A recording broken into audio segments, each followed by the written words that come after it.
যদি এর কোনো আইনি ভিত্তি না হয়, এর কোনো অর্থ তৈরি হবে না। এটার কেবল আনুষ্ঠানিকতাও থাকবে না, এটি একটি গণপ্রতারণা এবং জাতির সাথে একটি প্রহসন হবে। জুলাই সনদের স্বাক্ষর কেবলই আনুষ্ঠানিকতা, এটা আমরা এর আগেও বলেছি, আজকেও পুনর্ব্যক্ত করেছি।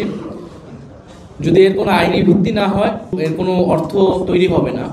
ফলে আমরা এই আনুষ্ঠানিকতায় অংশ নিইনি, এবং যদি এর আইনি ভিত্তি তৈরি না হয়, এটার কেবল আনুষ্ঠানিকতাও থাকবে না, এটি একটি গণপ্রতারণা এবং জাতির সাথে একটি প্রহসন হবে। আমরা বাংলাদেশের ইতিহাস থেকে এই অভিজ্ঞতা আমরা দেখেছি।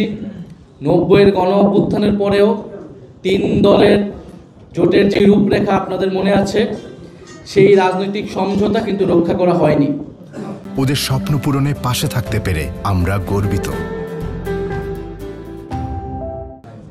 ফলে ফ্যাসিবাদ বিরোধী লড়াইয়ে যেই দলগুলো আমাদের সাথে ছিলেন, এটা তাদের প্রতি বিশ্বাস অবিশ্বাসের প্রশ্ন নয়, বরং একটি সংবিধানের মতো এত গুরুত্বপূর্ণ বিষয় আমরা যদি পরিবর্তন করতে চাই, তার অবশ্যই একটি আইনি ভিত্তি প্রয়োজন।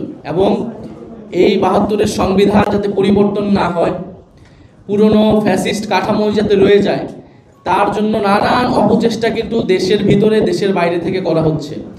কারণ বিগত ফ্যাসিস্ট কাঠামোর সুবিধাভোগী রয়েছে নানান জায়গায়, ফলে তাদের জায়গা থেকে সেই চাপটা অবশ্যই আছে।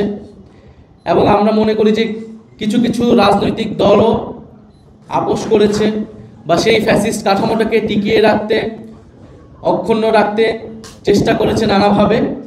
কিন্তু জাতীয় নাগরিক পার্টি এবং আরও কিছু রাজনৈতিক দল এবং অভ্যুত্থানে অংশ নেওয়া ছাত্র জনতার চাপেই কিন্তু সরকার এই কমিশন গঠন, ঐক্যমত কমিশন গঠন, সংস্কার প্রক্রিয়া নিয়ে আলোচনা এবং জুলাই সনদ পর্যন্ত এতদূর এসেছে। ফলে আমরা মনে করি এটি আমরা 90-এর পুনরাবৃত্তি বাংলাদেশে দেখতে চাই না। জুলাই গণ অভ্যুত্থানের সময়ে আমাদের এই উপলব্ধি ছিল যে আমাদের লড়াইটা শেখ হাসিনা এবং আওয়ামী লীগের বিরুদ্ধে নয়, কেবল একটা ফ্যাসিবাদী ব্যবস্থার বিরুদ্ধে। ফলে রাজনৈতিক নেতৃত্ব পরিবর্তন হলেই বাংলাদেশের গণতান্ত্রিক সমস্যার সমাধান হবে না, বরং এই সংস্কারের মধ্য দিয়ে যেতে হবে। দ্বিতীয়ত হচ্ছে 90-এর গণ অভ্যুত্থানের পরে এই গণ অভ্যুত্থানের সাথে যেভাবে প্রতারণা করা হয়েছিল, গণ অভ্যুত্থানকে, জনগণের আকাঙ্ক্ষাকে যেভাবে জাতীয় নেতারা এবং সেই সময় রাজনৈতিক দলগুলো পকেটবন্দি করেছিল, আমরা এবার সেটা হতে দিব না। এটা গণ অভ্যুত্থানের সময় আমাদের উপলব্ধি ছিল, সেই উপলব্ধি থেকেই কিন্তু আমরা বারবার এই কথাগুলো বলে আসছি এবং আমাদেরকে আলাদা রাজনৈতিক দল গঠন করার প্রয়োজন হয়েছে। ফলে সরকার এটার আইনি ভিত্তি দেয়নি, বা অন্য দলগুলো অনেকে বলেছে, অনেকে বলে নাই, তারা স্বাক্ষর করেছে, এটা নিয়ে আমাদের কোনো আপত্তি নেই। সেটা আনুষ্ঠানিকতা তারা করেছে তাদের বিবেচনায়। কিন্তু আমরা বলছি এখন এটার আইনি ভিত্তি দিতে হবে। আইনি ভিত্তির মাধ্যমে এটি অর্থবহ হবে, এছাড়া এর কোনো অর্থ থাকবে না। ফলে সরকারের প্রতি আমাদের আহ্বান, রাজনৈতিক দলগুলোর প্রতি আহ্বান এবং জনগণের প্রতিও আমাদের সেই আহ্বান রয়েছে। জনগণ কালকে এটা দেখেছে, পুরা অনুষ্ঠানটাই দেখেছে।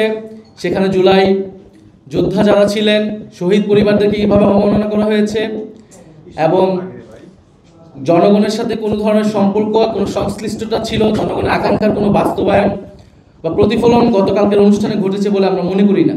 বরং এটি তখনই ঘটবে জুলাই গণ অভ্যুত্থানে অংশ নেওয়া ছাত্র জনতার সার্বভৌম অভিপ্রায় হিসেবে যখন প্রফেসর মোহাম্মদ ইউনূস একটি আদেশ জারির মাধ্যমে এর আইনি ভিত্তি তৈরি করবে, এবং সেই ভিত্তি অনুসারে গণভোট এবং পরবর্তী নির্বাচিত সংসদ এবং গণপরিষদ একটি নতুন সংবিধান তৈরি করবে।